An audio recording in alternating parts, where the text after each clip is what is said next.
النهاردة اسهل حاجة في زينة رمضان المدفع. حاجة كده ما بتاخدش مننا وقت خالص ولا بتاخد تكلفة قماش كتير. كلها حاجة بسيطة وسهلة خالص.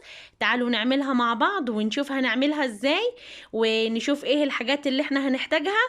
تعالوا نبدأ مع بعض، بس قبل ما نبدأ ما تنسوش تشتركوا في القناة وتفعلوا الجرس علشان توصل لكم كل الفيديوهات الجديدة. تعالوا نبدأ مع بعض ونقول بسم الله ونشوف هنعمل ايه.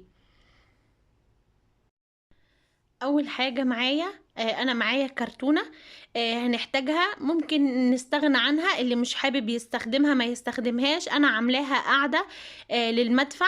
وهنحتاج طبعا معانا القماش بتاع الخيامية، طبعا ده اساسي معانا.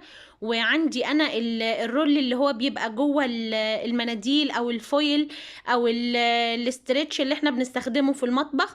وعندي كمان يعني انا عندي رول